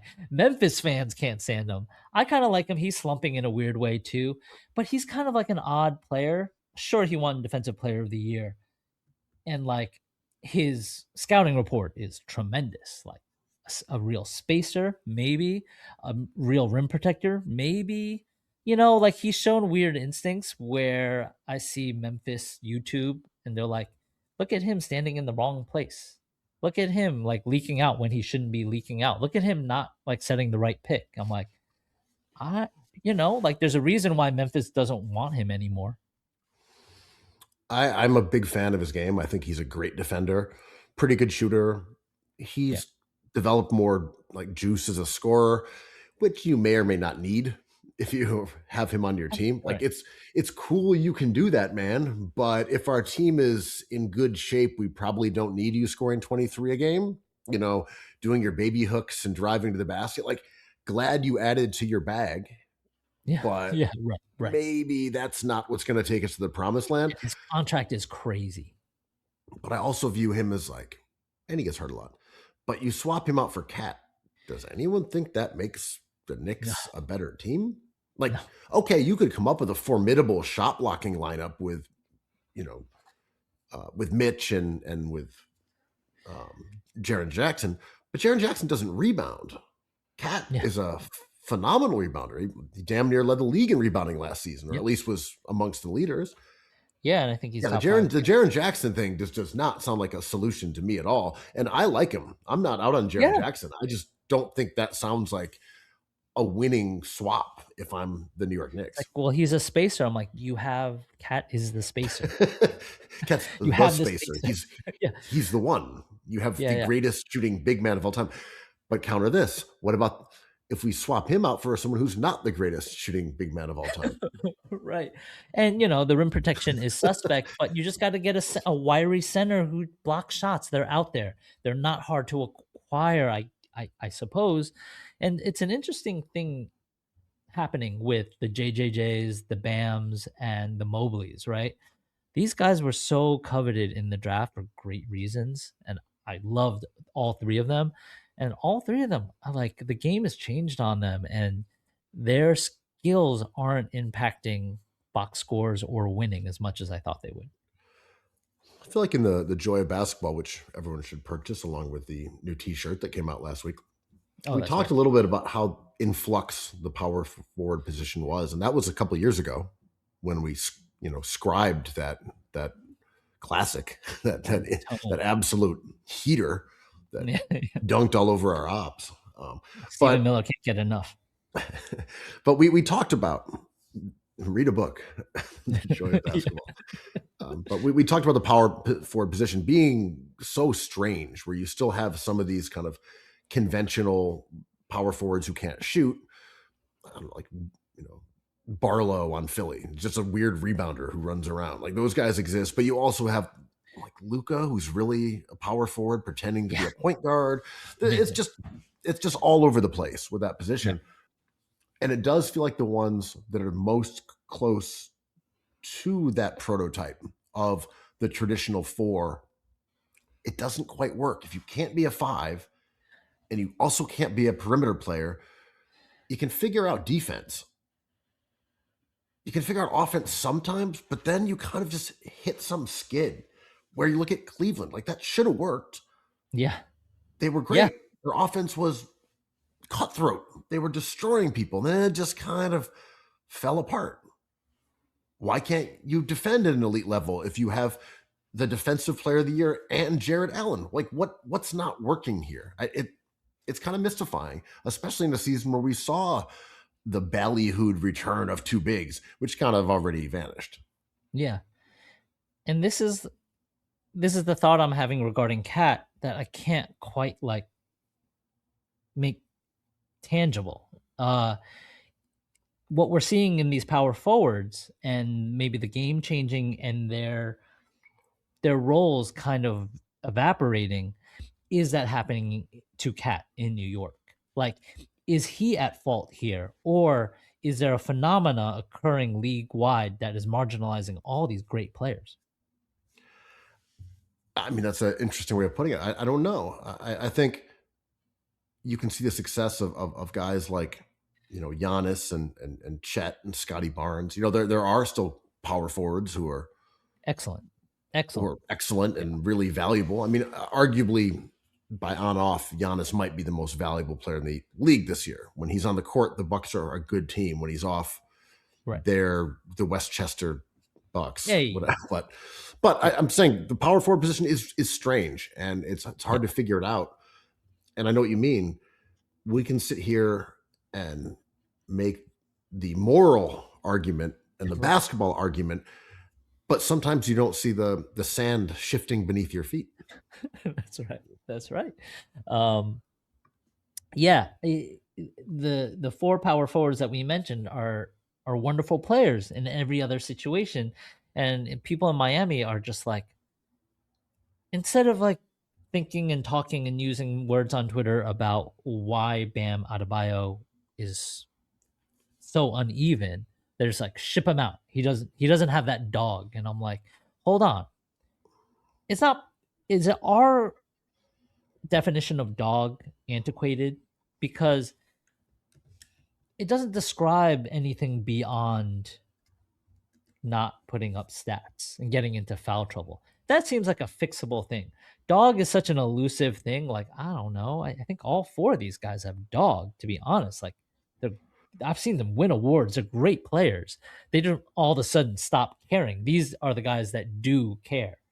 But maybe getting into foul trouble has been an issue for Cat and Triple J and these other guys. Mobley's size has proven to be more of an issue than we thought. He didn't get bigger. But then Cat's too big, and he's not fast enough to get back on defense.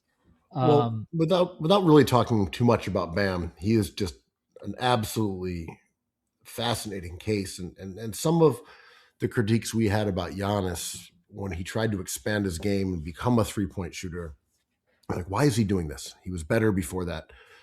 Bam is absolutely a very real example of someone who has added to his bag, become a much more diverse offensive player, and it has absolutely sapped him of his effectiveness.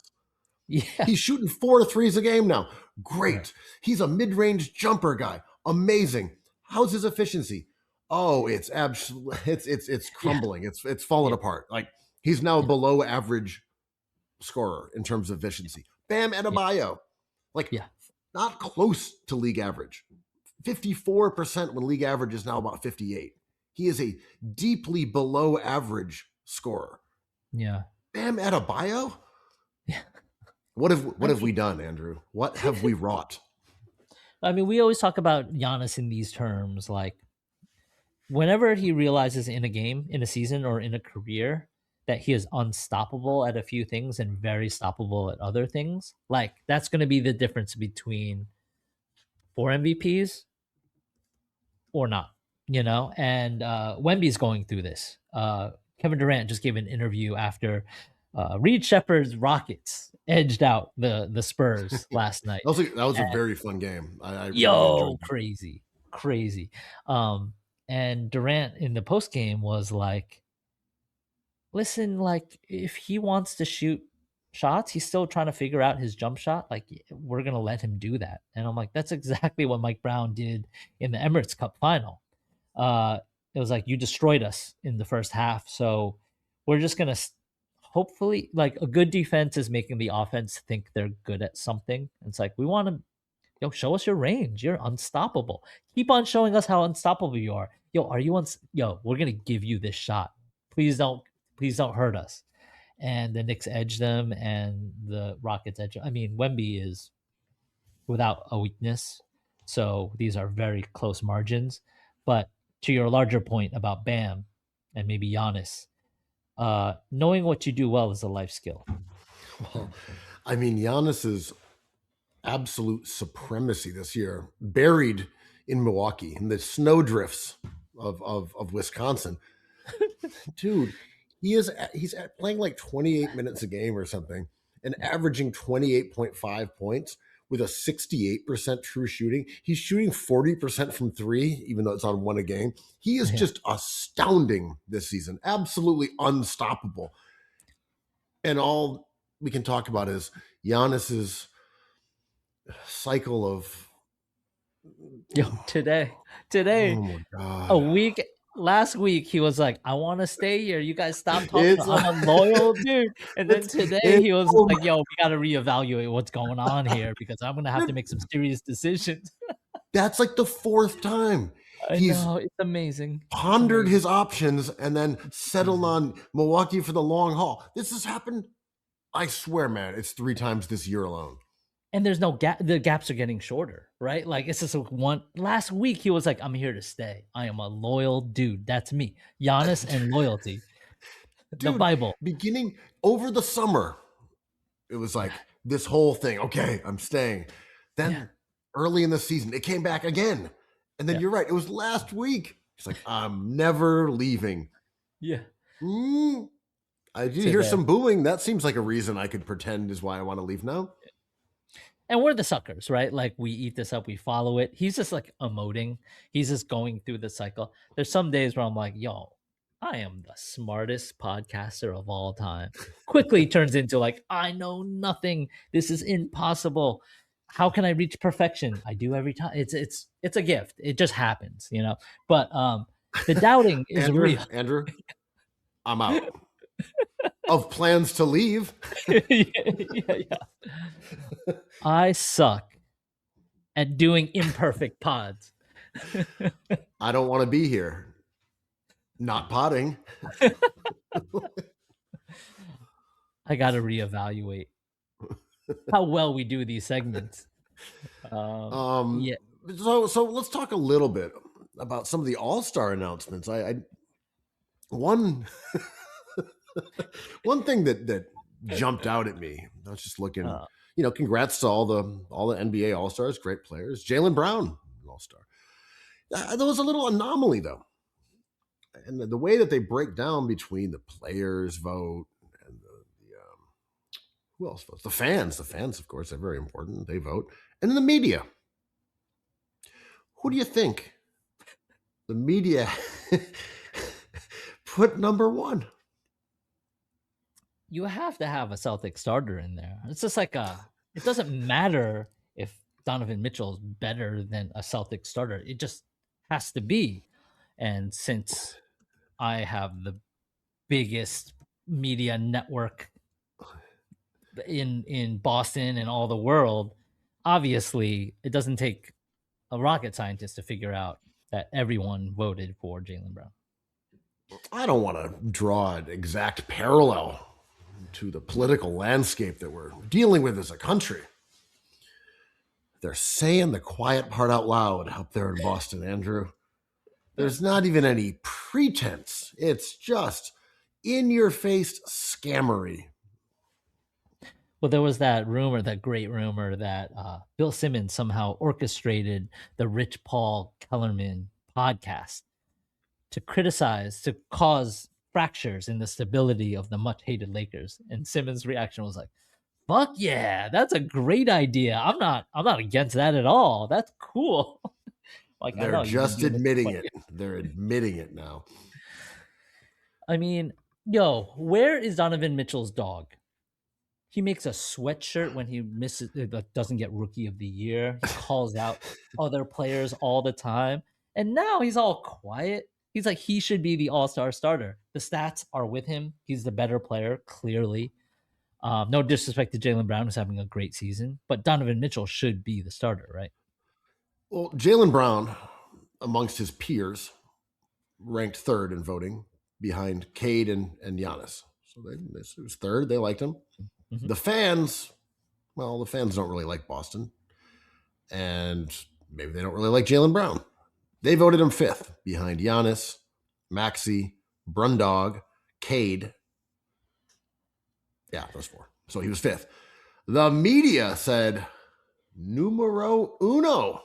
Hold our pen. The media said that Jaylen Brown was the most deserving of every player in the East. That is incredible stuff. Kevin O'Connors have spoken. Jaylen Brown twisted off their winter lagers. That Sam Adams coursing through their veins. Number one, Jaylen Brown, best player in the East. They're going to try to set up an MVP campaign, aren't they? Is that what this is about? Well, he was number 3 last time I checked on the Kia NBA ladder, which is crazy, right? But we're back to Tatum stuff. Like, this is a tradition at this point. What am I doing following the NBA if I don't expect this? Jaylen Brown's having a good season. He's like his BPM. I'm not even mad at it. I'm not even mad at it. It's fine. I mean, his BPM is nice. It's not a top 10. He's not top 5 in anything. I think a few weeks ago when he had hit the Kia number 3 on the ladder, I looked up all the leaderboards, and the only thing he was leading top 5 in was field goals attempted, and tied with points per game, number 5 with Jokic. Everything else he wasn't close. You got to be him. I view him as at the same tier as Tyrese Maxey. They are Julius Randle. They're, but especially Maxey, just in terms of they're both guys who all they really do is score. They're not. I know. I'm saying they're similar this year. They're guys who score a shit ton of points. They take a shit ton of shots. They play a shit ton of minutes. They're averaging 30 points a game. They're not hyper efficient. They're just above average or a little above average. In Jaylen Brown's case, right about average. Having great years.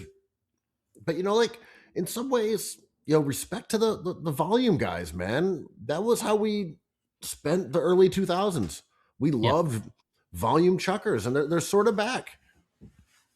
They kind of are back. I think the scoring has gone down in a few weeks. Some calls were made, I believe. But It is scalability is a skill, and Jaylen Brown is exactly kind of what he was, but with more minutes, more turnovers, more points, more assists, more rebounds. That's good. Like that's objectively good because some players cannot do that. Um, uh, he is an uninspiring basketball like entity. He is of the Jordan Clarkson variety. He is of the Jordan Poole variety, Michael Porter Jr., that stuff. Deserving of awards like an All Star appearance, but over Donovan Mitchell is tough. I think the success or lack of success of the Cavs kind of is an excuse, but you cannot beat the tiny green hand. There's no beating the leprechaun. No. I mean, I don't have any problem with their shamrocks and shenanigans, except for the fact it does affect players' money, and that's kind of annoying. From a personal standpoint, when someone starts talking about Jason Tatum and saying, well, he's like a 5-time All NBA, I'm like, no, that doesn't mean anything. Yeah. Like literally doesn't mean anything. You are citing the Dino Raja, shield of excellence, the Walter McCarty tiara. Like that, you're not citing a real award. You're citing an award that is there to be administered, to be coronated by the little green hand. Accolades are really tough in terms of negotiation, and if I was setting the terms of a contract, I would absolutely use these accolades as an excuse because there's ways to game them. So I like them as an owner in a contract, and as a player, I hate them. Right, especially with the 65 game rule towards the end of the season, which is ridiculous. But memory is like it changes. History kind of keeps on changing. The Celtics championship, the recent Celtics championship was like by the time that matchup happened, everyone's like, this is ridiculous. As ridiculous as the Lakers championship in the bubble. But it is written by the people who want to write, and Lakers fans haven't protected that chip well enough. And Celtics writers do the best job in all of sports protecting their brand. It's funny because I really swear, and I think I said this before, but it's still a good take, that the first half of last year was ruined by the combination of the Celtics winning a title in the manner they did, and then beating the dog shit out of the Knicks on opening night and taking 53s. That combination of an unlikable Boston team, because no one likes Boston. It's not those players. They're plenty likable. They're fine. Yeah. But a franchise that no one likes, winning in a disheartening way, finding their way through the playoffs against teams that were decapitated of their star talent, and then beating an injured Luka in the finals was so irritating for everyone. To see them destroy the Knicks and chuck up 53s on opening night, we had to hear about how the trifecta was ruining basketball for like 6 months because of that shit. Yeah. Well, yeah, depending on what you pay attention to, right? And like, I do think the BMM is having a tough time framing Jaylen Brown. Jersey sale numbers just came out. Jaylen Brown is like not even close. Tatum, I think, is still top 10. So there's a lag between like the signal and the noise. The hair thing is tough for the branding standpoint. You have greatness on your jersey. That's a mark of a champion. Like him being a cornball is tough. Both him and Tatum being lovable cornballs is hard to market, right? Because I think it's easier to maneuver around a player like Paul Pierce or Kevin Garnett or Rajon Rondo. Stoic, strong, not too more contained in their words. Jaylen Brown has been all over the mic this season, just saying the craziest, most basic stuff. It's fun, but not fun enough, perhaps. He has somehow avoided being like the Supermax player. Everyone, like he got trounced by the Knicks, and we didn't hear about him accepting that contract and going down like that in a way we would have heard even LeBron James after all of his accolades. Yeah, of course. I mean, that's with the territory of the BMM, though. It's like, early in his career, I think Tatum played in a series and averaged like 12 a game or something. They never mentioned Tatum is a bad postseason player. Uneven. I mean, he got blocked at the buzzer by Bam Adebayo to lose a game, to lose a series, and we never heard about it again. You can't even find that clip online. It's gone. It's been memory hold.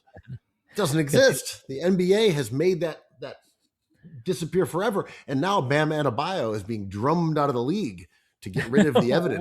Andrew, what the BMM is doing is they're tying up the loose ends. I know. They got more stamina. It's not that they're better. They have longevity. They have more. They have a deeper bench. Because Knicks writers going after Cat. I'm like, what are you doing? What are you doing? Like, I'm getting people to read their shit, but like, this is not the way we build a mythology, fellas.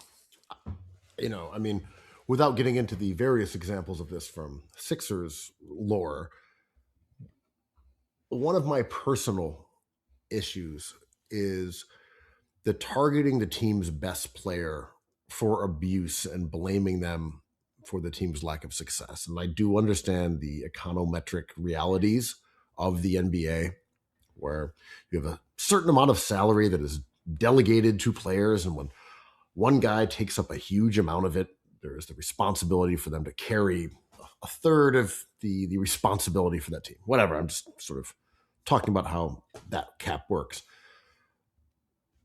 It is so rare when the problem is your best player. Yeah. It's very rare.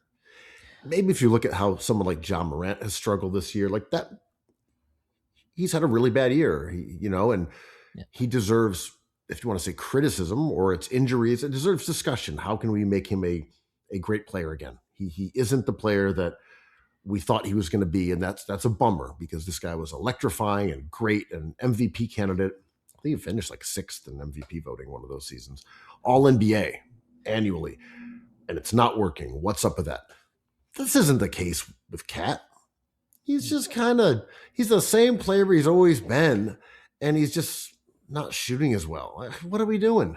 You're yelling about him up falling down now? He's always falling down. That's the deal with him. He's an oaf.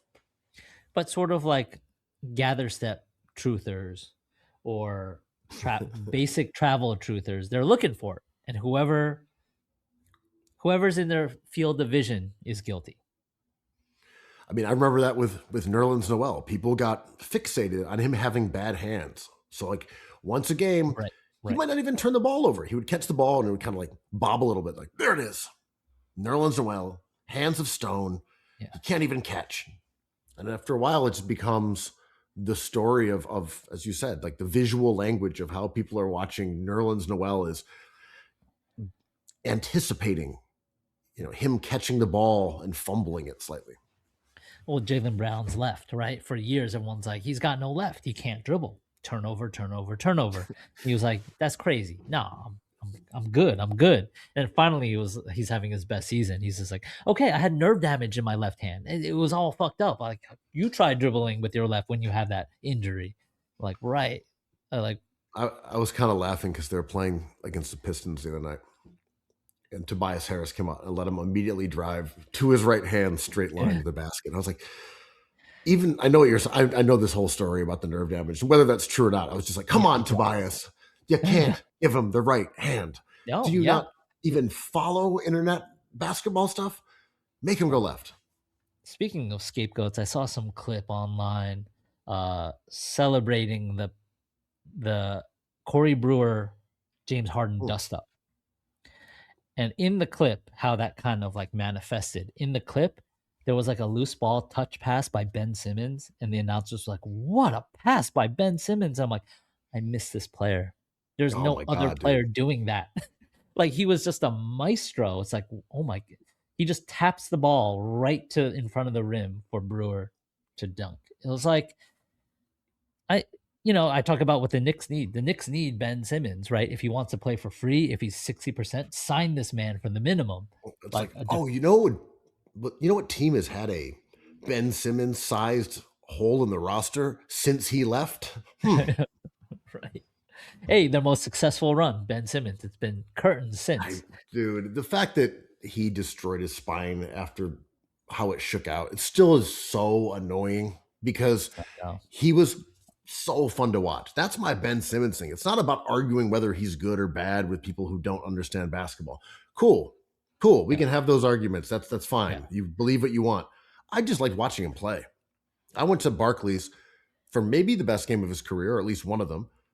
It was insane. He was flying up and down, chase down blocks, scoring at will. I'm like, this is so exciting and interesting. This is a tank who is the fastest player in the league, who is a brilliant passer, who can't make a 5-foot shot. It's fucking fascinating. This is.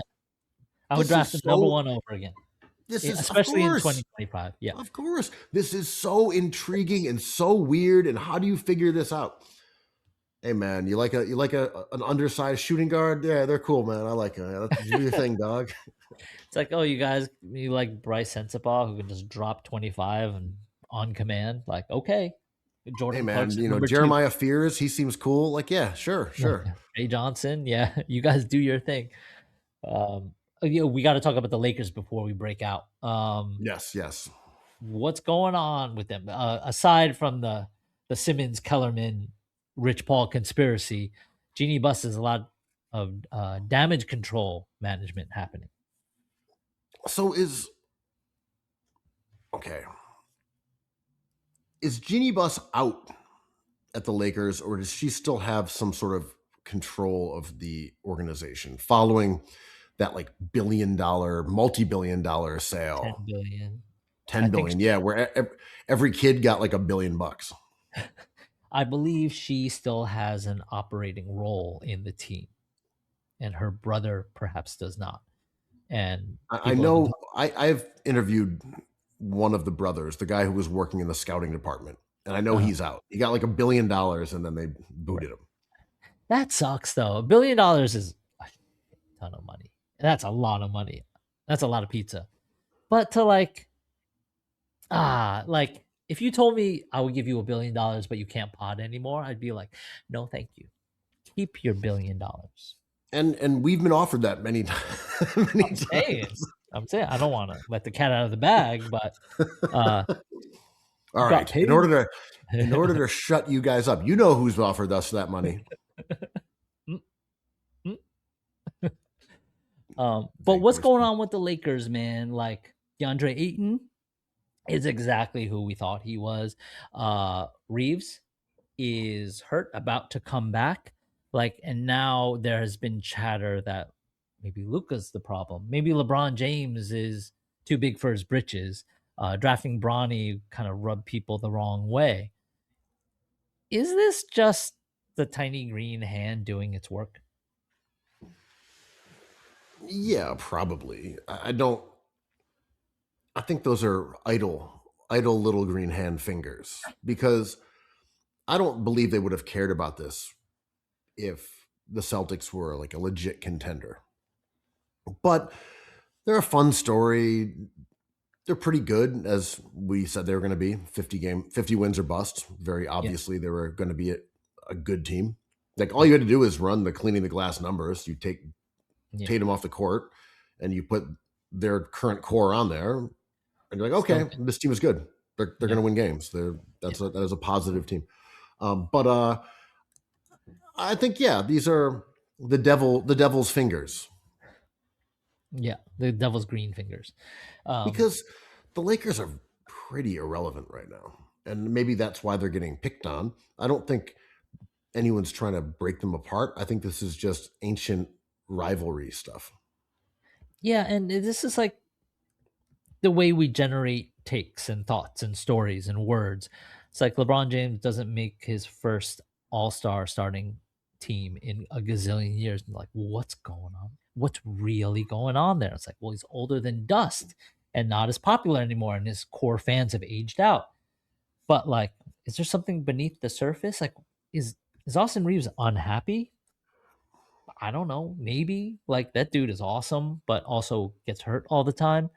Luka Doncic, he is a bad defender and he will never not be a bad defender, and you have to build around him. But to ask him to become an even better MVP caliber player is kind of unrealistic at this point. He's a known commodity that you should never trade.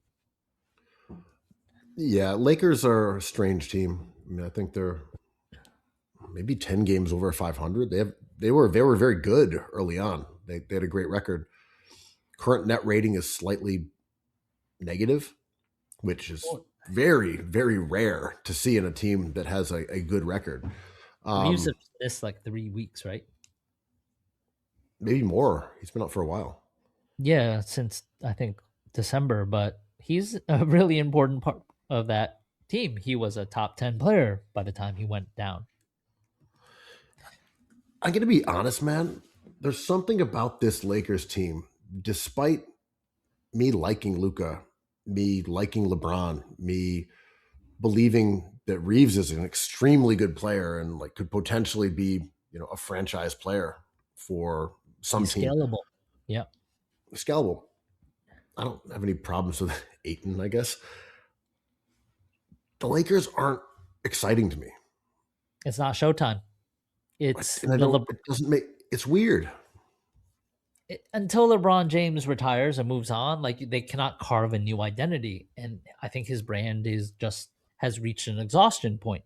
No matter how good he is, mind-boggling good at this age, right? The fact that he wasn't a Laker his whole career, the fact that he won a very strange championship in the bubble, the fact that he's in the shadow of Kobe, of recent memory Kobe, like these are all things working against interest in this team. There's no drama, and the drama with the Buss family is not interesting. And no, I agree. And part of this is what we always talked about with Kanye or Peter Lugers. It's like,